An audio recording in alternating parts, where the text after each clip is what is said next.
Essa é uma entrevista de uma série do Brasil de Fato com os candidatos ao governo do estado de Pernambuco nas eleições de 2022. O entrevistado de hoje é Danilo Cabral, do Partido Socialista Brasileiro, candidato pela Frente Popular de Pernambuco, agrupamento que reúne 9 partidos. Danilo é natural de Surubim e hoje é deputado federal, encerrando seu 3º mandato em Brasília. Antes, Danilo foi secretário de governo estadual, secretário na Prefeitura do Recife, vereador também na capital pernambucana e é concursado no Tribunal de Contas do Estado. É isso? Bom dia, candidato. Bom dia, Vinícius. É isso. Tenho 35 anos de vida dedicada a Pernambuco. Essa é uma parte da nossa história. Eu exerci, de fato, várias funções no Executivo, no Legislativo, além de secretário de Estado da Educação das Cidades e Planejamento. Também fui secretário na Prefeitura do Recife, na gestão do prefeito João Paulo, de administração. Antes passei pelo próprio Tribunal de Contas como diretor-geral, Secretaria da Fazenda também como diretor-geral. Enfim, tenho uma trajetória de vida pública de 35 anos de experiência na gestão pública, também com a militância na política em 32 anos no PSB, meu único partido político durante toda a minha trajetória de vida, onde eu terminei, inclusive, agora em janeiro, meu mandato como líder do partido também lá no Congresso Nacional.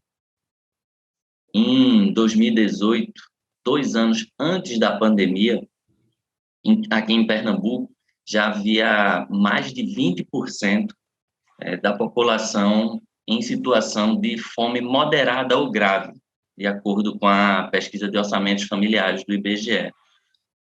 Você, que teve uma atuação relevante na Câmara Federal em defesa do Sistema Único de Assistência Social, que políticas, Danilo, devem ser prioritárias para garantir esse mínimo para a população pernambucana, que é a alimentação saudável para o seu povo? Essa é a pauta mais urgente que nós temos nesse momento. Eu já disse, inclusive, que será a prioridade zero do nosso mandato como governador. Vamos começar a trabalhar a partir disso. De fato, o Brasil hoje, infelizmente, voltou ao mapa da fome. Então, 40 milhões de brasileiros hoje estão sem condições a ter minimamente uma segurança alimentar, fora outros 50% quase que tem a insegurança alimentar, ou seja, uma parte não tem um prato por dia, outra tem um prato e não sabe quando vai comer o segundo. 120 milhões de brasileiros nessa condição. E a gente viu também, por parte do governo federal, um desmonte justamente do grande sistema, que é o SUAS, e lá no Congresso Nacional eu não sou ainda presidente da Frente Parlamentar em Defesa do Sistema Único de Assistência Social, que faz toda a proteção social. E, para completar, o governo federal também desmontou, ou pelo menos descaracterizou, o maior programa de proteção social que a gente tem no Brasil, que era o Bolsa Família, inclusive transformando agora, em véspera da eleição, eu digo num pix eleitoral. Bolsonaro, que sempre foi contra o auxílio emergencial lá atrás de R$200, defendeu 200, nós defendemos 600, depois ele reduziu para 400, aí na véspera da eleição ele passa para 600, com prazo de terminar até 31 de dezembro, como se a fome não fosse continuar a partir de janeiro. Eu dou um breve relato da situação nacional, porque isso tem desdobramento, claro, na questão local. Pernambuco faz parte também desse mapa da fome. Qual vai ser nossa prioridade no enfrentamento a isso? Nós vamos criar aqui em Pernambuco a maior rede de proteção e segurança alimentar do Nordeste. Nós queremos fazer chegar a todas as cidades do estado de Pernambuco 2 equipamentos, um para as cidades menores e um para as cidades maiores. É o programa Comida na Mesa. 184 municípios do estado de Pernambuco, todos eles vão receber a chamada cozinha comunitária. Em parceria com os municípios, nós vamos fornecer 200 refeições diárias, no mínimo, isso pode até chegar a 600, 700, dependendo da situação de cada município, para serem servidas gratuitamente à população que está em situação de vulnerabilidade nessas cidades. Nas cidades maiores, com mais de 100 mil habitantes, nós temos 15 nessa condição, nós vamos implantar os restaurantes comunitários. Aí são restaurantes populares, que são restaurantes maiores, que irão servir 1.000 refeições por dia. Quando você junta essas duas iniciativas, os restaurantes populares e as cozinhas comunitárias, nós vamos servir algo em torno de 50 mil refeições diariamente, para as pessoas que estão em situação de rua e passando fome. Esse é um movimento. O outro diz respeito à questão do acesso à alimentação. Bolsonaro também fez a inflação voltar a castigar o povo brasileiro, principalmente no ambiente, na questão do alimento. A cesta básica está subindo muito. Então, nós precisamos garantir também que as pessoas possam adquirir alimentos a um preço mais barato. Como é que vamos fazer isso? A gente já tem aqui em Recife a Ceasa, que é um centro de abastecimento, onde você recebe os alimentos de quem produz para vender diretamente a quem consome. Então, vamos levar esse também para o interior. Instalar em cada unidade, em cada região administrativa, nós temos 11 espalhadas pela Zona da Mata, pelo Agreste do Sertão, uma unidade dessa da SEASA, para incorporar, inclusive, a agricultura familiar dessas regiões nessa venda direta ao consumidor. Isso vai também dar a oportunidade das pessoas comprarem alimentos a preços mais baratos, inclusive aqueles que trabalham nas próprias feiras das cidades, ou seja, tentar chegar a um alimento mais barato. Esse é um movimento urgente, necessário, porque a fome não tem pressa e a gente precisa garantir comida para o povo. Outro problema grave e que contribui também para esse avanço da fome em Pernambuco é a questão do desemprego, né? O nosso estado tem a segunda maior taxa de desemprego do país e está aí com mais de 13% de desempregados, de acordo com a PNAD referente ao mês de julho. E um outro levantamento apontou que o rendimento médio, né, um levantamento de dezembro de 2021, na verdade, apontou que o rendimento médio dos 40% mais pobres aqui na região metropolitana do Recife era de uma renda média de R$ 104 mensais per capita. Então, o que fazer para gerar emprego e renda no estado de Pernambuco, candidato? Primeiro, nós temos uma expectativa muito positiva de que a gente vai ver o Brasil, eu digo, ser devolvido aos brasileiros a partir da eleição do presidente Lula. Eu digo que a eleição do presidente Lula é muito importante, inclusive para que a gente possa voltar a gerar o motor da economia, gerar oportunidade de emprego, atrair investimentos, não só os públicos, como a gente sabe que precisa ser feito investimento público, mas, sobretudo, o investimento privado. E o privado não tem interesse em investir num país onde sequer o presidente da República não admite o resultado da própria eleição. Nós precisamos virar essa página. Precisamos garantir estabilidade, respeito, confiança para que o investidor volte a investir no nosso país. Com Lula presidente, esse ambiente ele vai ser restabelecido. Investimento público e confiança para que a iniciativa privada volte a investir no nosso país. E aí, nós vamos ter aqui em Pernambuco também uma oportunidade de ter novamente uma relação harmônica de Pernambuco com o governo federal. Bolsonaro perseguiu muito Pernambuco. Acho que foi o presidente que mais perseguiu Pernambuco em toda a história da República Brasileira. A gente vivenciou aqui em Pernambuco um momento muito positivo, inclusive com muitas oportunidades de emprego, quando a gente teve Lula presidente e Eduardo governador. Se a gente voltar no passado recente, foi quando a gente viu mais Pernambuco crescer. A gente crescia aqui no chamado padrão chinês. A gente viu o Suape alavancar, a gente viu a Jeep chegar aqui, a maior fábrica automotiva do mundo, veio bater aqui em Pernambuco. A gente viu as obras estruturantes saindo do papel como a transposição, ou seja, nós vamos retomar esse espaço. Eu estou falando isso porque, do ponto de vista objetivo e mais estratégico, a gente vai ter volta de empreendimentos, não só públicos, porque nós pretendemos investir nos próximos 4 anos aqui. Eu já fiz estudos, análise de contas, eu sou auditor da Contas Públicas também, sou funcionário concursado do Tribunal de Contas, e a gente vai fazer um investimento no mínimo de 15 bilhões de reais aqui em Pernambuco nos próximos 4 anos. Isso com receitas próprias, tá? Recurso próprio, ou arrecadação própria, ou fruto até da capacidade de captar empréstimos que Pernambuco está hoje numa situação fiscal equilibrada. Mas, além disso, recursos do governo federal que pretende trazer também em parcerias com o presidente Lula. Isso vai trazer novas empresas para se instalar aqui em Pernambuco e gerar novas oportunidades de emprego. E qual vai ser o nosso estímulo direto? Aí uma questão para falar diretamente para quem vai querer empreender. Primeiro, nós queremos garantir um programa chamado Emprego Novo. Eu quero dividir a conta de qualquer novo posto de trabalho que for criado por qualquer setor da economia em qualquer região desse estado. Se você é da setor da indústria, do comércio, de serviço, seja do Agreste, da Zona da Mata, do Sertão ou daqui da região metropolitana, e for contratar um novo posto de trabalho, não vale substituição, um novo posto de trabalho, eu vou dividir a conta desse salário com você. Você vai pagar aí de 600, vai receber de 600 a R$1.000, a depender de quanto tempo você queira ficar após contratar esse trabalhador na sua empresa. Se ficar 3 meses, será 600. Se ficar 6 meses mais 2 meses, será R$1.000. Isso é uma forma de eu induzir, né, de eu estimular o empreendedor que está até com algum receio, até alguma dificuldade operacional não retomada agora das suas atividades, de contratar. Então, esta é uma iniciativa que nós vamos fazer também. E melhorar o ambiente de negócio. Permita rapidamente falar disso, porque muita gente critica, diz que o ambiente de negócio de Pernambuco também não está um ambiente satisfatório e tal, critica muito a questão de impostos, né, que como se Pernambuco estivesse também cobrando mais imposto que outros estados. O que é que nós vamos fazer também em relação a essa questão? Acho que isso pode até ter ocorrido em algum segmento lá atrás, para que o governo pudesse fazer o enfrentamento à crise, principalmente à pandemia que nós vivenciamos aqui em Pernambuco. Mas nós vamos igualar qualquer carga tributária de qualquer estado do Nordeste. Ninguém vai ter uma política tributária melhor do que Pernambuco. Se algum estado da federação aqui do Nordeste reduzir alguma alíquota, que de alguma forma reduza a atratividade de uma empresa para se estabelecer aqui em Pernambuco, nós vamos igualar essa política tributária para garantir que essa empresa venha aqui para Pernambuco. O senhor mencionou aí a redução de impostos, né, para facilitar o ambiente de negócios, mas também mencionou essa disposição do governo do Estado, numa futura gestão sua, de arcar com metade dos salários dos novos empregos no setor da indústria. Aparentemente vai reduzir um pouco a arrecadação de impostos de um lado, mas vai gastar mais dinheiro do outro. Como é que vai conseguir manobrar as contas desse jeito?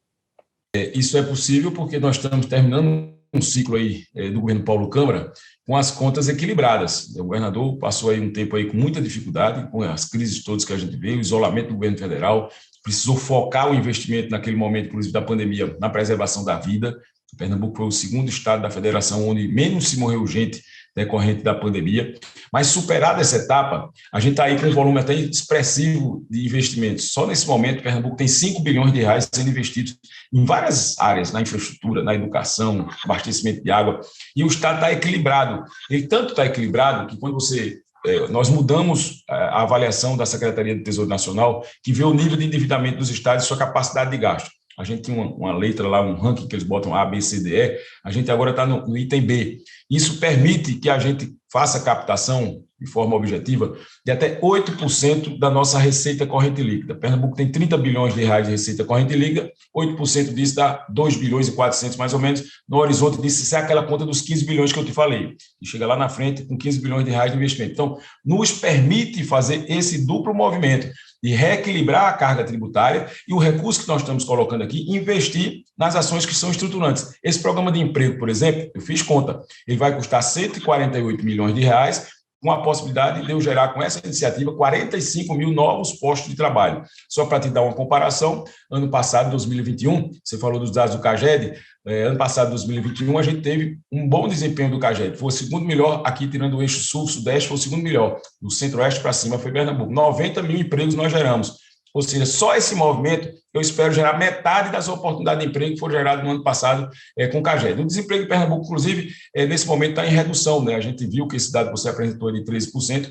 ele caiu de 17% para 13%, foi um avanço que a gente teve aqui, esperando que a gente continue nessa retomada aí. Mas não façamos conta quando eu estou apresentando uma proposta, é porque eu já estudei essa proposta também, Vinícius.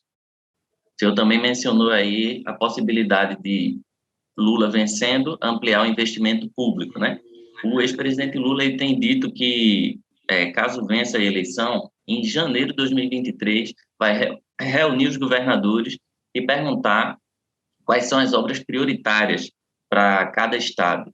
Caso você esteja nessa reunião, eleito governador de Pernambuco, que grande obra diria que é prioritária para Pernambuco a partir de 2023? Eu estarei nessa reunião, tenho certeza que eu estarei nessa reunião, como governador de Pernambuco, né, junto com o presidente Lula. Ele falou isso aqui, inclusive, quando Lula esteve aqui em Pernambuco agora, no mês de julho, esteve em Garanhuns, esteve em Serra Talhada, esteve aqui no Recife, e ele já tinha me dito essa informação que, tão logo fosse eleito, uma das conversas anteriores, ele ia chamar os governadores e disse, olha, prepare 3, 4 projetos aí, traga para que a gente comece o governo sabendo o que a gente vai precisar fazer lá em Pernambuco.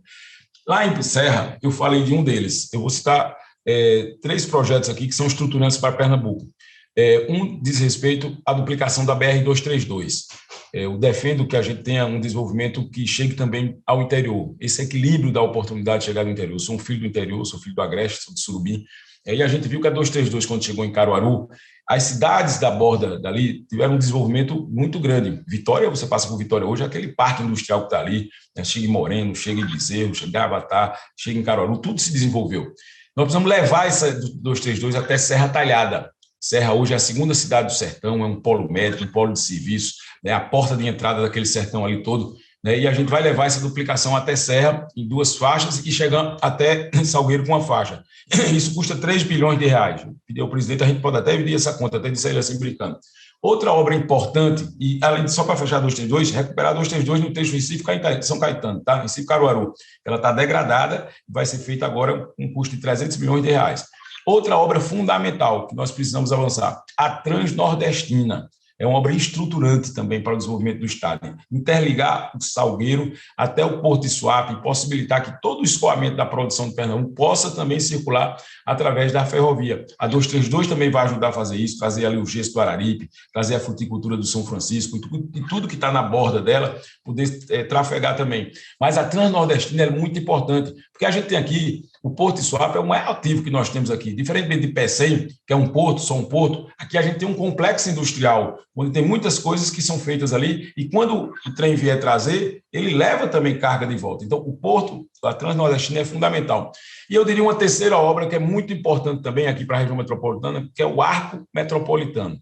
Esse também é muito importante e muito estratégico. Facilitar também essa ligação da BR-101.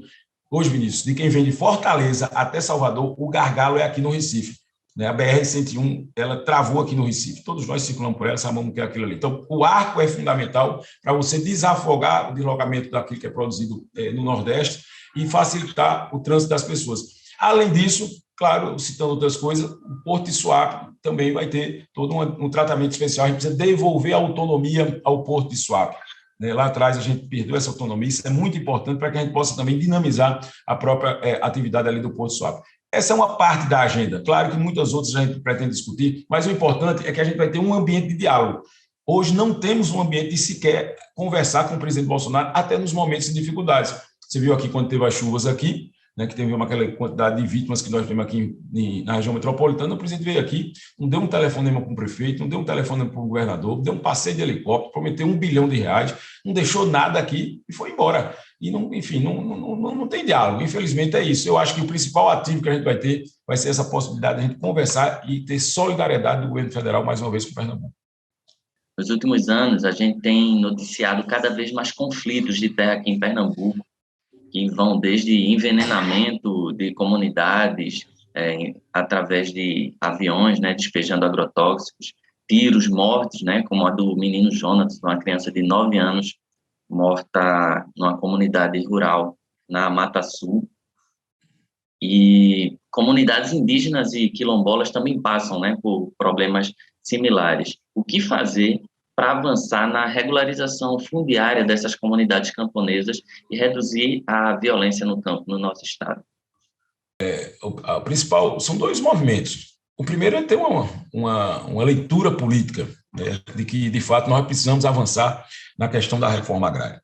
Essa convicção política que a gente precisa fazer uma melhor distribuição da terra no nosso país e aqui em Pernambuco também. Essa é a primeira convicção que tem que ter. A segunda é exercer a capacidade de diálogo. A partir desse pressuposto, você está aberto a conversar. Uma das primeiras iniciativas que eu tive já na condição de pré-candidato foi conversar com todos os movimentos sociais ligados à questão do campo. Eu já estive várias vezes com o MST, tivemos diálogo direto com o nosso Jaime para tratar dessas questões. A gente teve várias conversas com a Federação dos Trabalhadores da Agricultura de Pernambuco, com a FETRAF, ou seja, todo esse ambiente que dialoga com a questão do mundo rural, para que a gente possa estabelecer, inclusive, essa como uma prioridade nossa. Recentemente, o governo Paulo Câmara, inclusive, fez uma iniciativa muito importante, que foi a desapropriação de Roncadorzinho. Isso é um terreno, uma área que estava em litígio, e foi feito um grande entendimento, uma grande pactuação. É esse tipo de disposição, de vontade política, que esses movimentos sabem que vão ter, no nosso governo, um canal de diálogo para conversar de forma muito respeitosa com quem é proprietário da terra, mas sabendo que quem está do outro lado também vai ter também, da parte do governador do estado, um espaço para respeitar, dialogar e avançar nesse processo de regularização fundiária.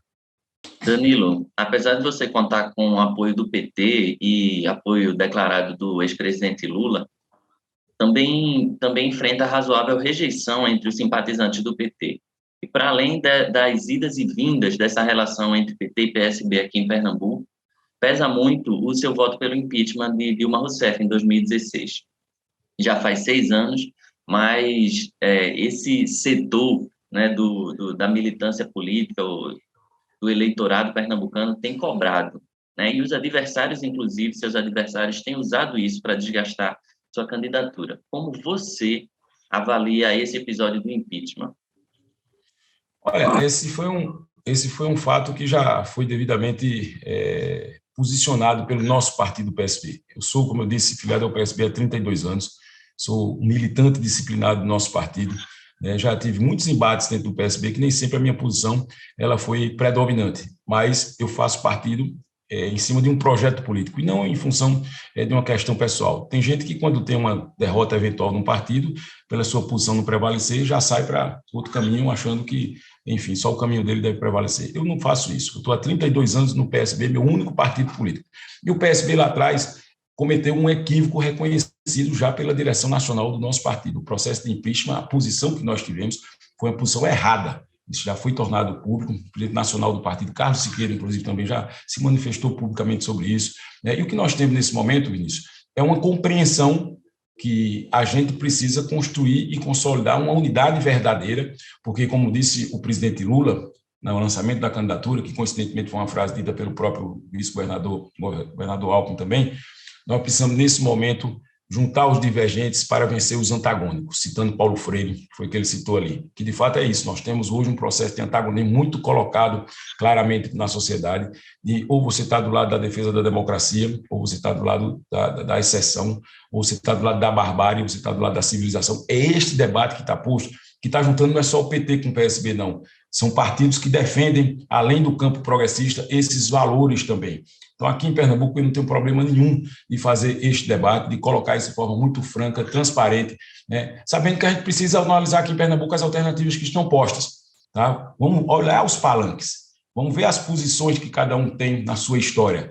Lá atrás, o PSB cometeu esse equívoco, mas eu votei no Congresso Nacional eu fui oposição ferrenha ao governo Temer, eu votei contra a reforma trabalhista, eu votei contra a reforma da Previdência, eu votei contra a PEC do teto dos gastos, eu votei contra as privatizações. Lá eu sou presidente da Frente Parlamentar em Defesa da CHESP, eu sou presidente da Frente Parlamentar em Defesa da Ciência Social, eu fui da Comissão da Educação, quem trabalha sabe da minha pauta na educação, eu fui vice-presidente da Comissão do Fundeb, né? Enquanto líder do partido, a gente teve alinhado totalmente lá no campo da oposição, como sempre tivemos. Ou seja, essas são as nossas posições. E é importante que você olhe como estão os outros conjuntos políticos. A nossa chapa, observe a nossa chapa, Danilo Luciana Santos, presidente do PCdoB, Tereza Leitão, 5 vezes deputada estadual pelo PT, bandeira da educação, é a chapa que tem a cara de Lula, de fato, em Pernambuco, que tem a cara da defesa das lutas dos trabalhadores. Observe a chapa de Marília Arraes, por exemplo, né, para representar. O que é que representa aquela chapa? Eu não sei onde estava Marília Arraes em outras situações, quando a universidade estava sendo atacada lá pelo corte do orçamento, eu estava dialogando com a Andifes. No debate do Fundeb, eu estava na vice-presidência do Fundeb. E onde é que estava a Marília Arraes quando as vacinas estavam sendo votadas e tinha gente que defendia, em plena pandemia, que os privados pudessem ter direito sobre o público na vacinação? Como foi que ela votou? Ela se ausentou da votação, né? Onde é que estava a Marília Reis, como está agora? Ela precisa esclarecer, ela está fugindo do debate, inclusive. Não sei se você convidou ela para fazer esse debate aqui também, mas acho que é muito importante para ela esclarecer as posições dela, se apresentar. Ela está fugindo do debate. Isso é um ato de desrespeito às pessoas, desrespeito a Pernambuco, um ato ou de despreparo ou de arrogância. Agora mesmo ela está envolvida em questão do orçamento secreto. O presidente Lula está falando, essa semana falou, orçamento secreto é safadeza, foi as palavras de Lula. E o Valor Econômico disse que ela estava envolvida na questão do orçamento secreto. Como é que está a chapa dela? Como é que se posicionou André de Paula e Sebastião Oliveira, que são os componentes da chapa dela, na questão das votações da reforma da Previdência? O DIAP, né, que acompanha os trabalhadores, colocou recentemente: nós votamos 100% a favor do trabalhador. Como votou André de Paula? 100% contra o trabalhador. Como votou Sebastião Oliveira? 100% contra o trabalhador. Esse tipo de diálogo nós precisamos fazer de forma muito franca. Nós tivemos um equívoco claro lá atrás, está reconhecido, né, pelo partido. Foi um erro do PSB ter votado a favor do impeachment, mas a partir dali em diante, vamos observar o cenário que está posto, a unidade que a gente precisa ter em defesa do Brasil, que Lula quer que seja dessa forma. O grande líder desse processo é Lula. Está aí, nós temos uma eleição duríssima, não tem uma eleição fácil, não. As pesquisas estão apontando, inclusive, aí nesse momento, que você tem uma eleição apertada. Então, nós precisamos consolidar essa unidade. O momento não era de dividir, era de juntar. Mas, infelizmente, ela optou mais uma vez em fazer um projeto pessoal, porque a trajetória de Marília é essa, é de projeto pessoal. Ela passou pelo PSB, aí não conseguiu ter o projeto pessoal viabilizado, saiu do PSB, foi para o PT. Aí foi para o PT, não conseguiu ter o projeto dela viabilizado, agora foi para Solidariedade. É isso, eu não faço projeto político, eu não faço projeto pessoal, eu faço projeto político. Eu representando aqui a Frente Popular de Pernambuco, uma história que vem lá de trás de Pelópolis, que juntou tanta gente nesse caminho e que a gente quer agora avançar, né, junto com Lula, presidente. falar sobre o que as pesquisas têm apresentado, né? Apesar de você contar com amplo apoio de prefeitos, do governo do estado, as pesquisas apontam você com um percentual ainda abaixo dos 10%, algumas até colocam você com 10% das intenções de voto. Ao que você atribui essa dificuldade de crescer durante o período de pré-campanha? E pergunto também se você considera que há um cansaço após 16 anos de PSB em Pernambuco. Também Marília traiu o PT na eleição da mesa, tá? O candidato do PT lá na mesa era o João Daniel, e ela traiu o PT, aliou-se a Arthur Lira e derrotou o PT na eleição da mesa. Juntou-se com o Centrão mais uma vez e derrotou. A realização do orçamento secreto, ela está só frequentando esses ambientes agora. Mas em relação às pesquisas, esse para mim não é novidade alguma. Primeiro que o jogo está começando agora, né? A partir do momento que começa o guia eleitoral, que a gente vê as pessoas terem a oportunidade de se apresentar, de dialogar, de participar dos debates. Eu tenho ido a todos os debates, todos. Onde eu sou convidado, eu tenho participado para poder me apresentar. Até porque, Vinícius, eu sou o candidato que tem menos conhecimento da população, pelo fato de eu nunca ter disputado uma eleição majoritária. Eu disputei sempre eleições proporcionais, seja como vereador, seja como deputado federal. Então, essa é uma oportunidade para que eu possa me apresentar, falar de toda essa história que a gente acabou de falar aqui, uma parte dela. Mas tem dois fatores que são, em todas as eleições, tem acontecido aqui no estado de Pernambuco desde 2006. A Frente Popular de Pernambuco, em todas as eleições, inclusive a de Eduardo lá atrás, que eu coordenei a campanha dele, sempre partiu atrás. A gente nunca partiu na frente, a gente sempre partiu atrás. E em todas as eleições também a gente ganhou as eleições. Foi assim com o Eduardo, foi assim com o Paulo, foi assim aqui no Recife, com o Geraldo e com o João, ou seja, são duas variáveis que estão presentes. Por que isso acontece? Porque justamente durante o processo eleitoral, durante o guia eleitoral, durante a própria campanha, a gente tem a oportunidade de conversar, de falar a verdade com o povo. Eu não tenho dúvida nenhuma que isso vai acontecer novamente. Não vejo nenhum prognóstico, nem dos adversários, que não diga que nós vamos estar no segundo turno. Nós vamos estar no segundo turno e nós vamos ganhar mais uma vez ganhar essa eleição. Há outros candidatos também que têm utilizado a imagem do ex-presidente Lula, né? Gostaria de saber como você avalia isso, se essa associação ao ex-presidente Lula, mas uma associação que é também dividida com outros candidatos, se isso vai ter o efeito esperado na sua campanha. Olha, que bom que muitos candidatos usem a imagem do presidente Lula. Quanto mais Lula tiver de apoio, nós defendemos isso. Como eu disse aqui, essa eleição é uma eleição muito importante para o Brasil, ela é plebiscitária. A gente precisa garantir a eleição do Lula. E todo conjunto que queira apoiar o Lula terá nosso apoio, nosso estímulo. Essa é uma questão importante. Agora, o inverso não quer dizer que seja verdadeiro. As pessoas apoiam o Lula, mas não são apoiados por Lula. Eu não estou dizendo isso, quem está dizendo isso é o próprio presidente Lula. Aqui em Pernambuco, ele disse isso pessoalmente, ele abriu o nosso guia eleitoral, quem viu o nosso guia eleitoral foi ele iniciando a fala, né, pedindo voto para a gente, né, nós somos o candidato de Lula aqui em Pernambuco. Então, o processo vai também decantar isso, é isso que eu estou dizendo, tem gente ali que fica usando isso até como uma fake news, né, usando e querendo, de alguma forma, induzir as pessoas que ainda é candidata de Lula ou que, de alguma forma, ainda está pertencendo ao partido de Lula, ou seja, a campanha serve para isso, para esclarecer. Mentira tem perna curta. Durante a campanha, ela vai ser toda esclarecida e as pessoas vão tomando conhecimento que a candidatura nossa representa aqui a candidatura de Lula em Pernambuco. Há outros candidatos também que têm utilizado a imagem do ex-presidente Lula, né? Gostaria de saber como você avalia isso, se essa associação ao ex-presidente Lula, mas uma associação que é também dividida com outros candidatos, se isso vai ter o efeito esperado na sua campanha. Olha, que bom que muitos candidatos usem a imagem do presidente Lula. Quanto mais Lula tiver de apoio, nós defendemos isso. Como eu disse aqui, essa eleição é uma eleição muito importante para o Brasil, ela é plebiscitária. A gente precisa garantir a eleição do Lula. E todo conjunto que queira apoiar o Lula terá nosso apoio, nosso estímulo. Essa é uma questão importante. Agora, o inverso não quer dizer que seja verdadeiro. As pessoas apoiam o Lula, mas não são apoiados por Lula. Eu não estou dizendo isso, quem está dizendo isso é o próprio presidente Lula. Aqui em Pernambuco, ele disse isso pessoalmente, ele abriu o nosso guia eleitoral, quem viu o nosso guia eleitoral foi ele iniciando a fala, né, pedindo voto para a gente, né, nós somos o candidato de Lula aqui em Pernambuco. Então, o processo vai também decantar isso, é isso que eu estou dizendo, tem gente ali que fica usando isso até como uma fake news, né, usando e querendo, de alguma forma, induzir as pessoas que ainda é candidata de Lula ou que, de alguma forma, ainda está pertencendo ao partido de Lula, ou seja, a campanha serve para isso, para esclarecer. Mentira tem perna curta. Durante a campanha, ela vai ser toda esclarecida e as pessoas vão tomando conhecimento que a candidatura nossa representa aqui a candidatura de Lula em Pernambuco.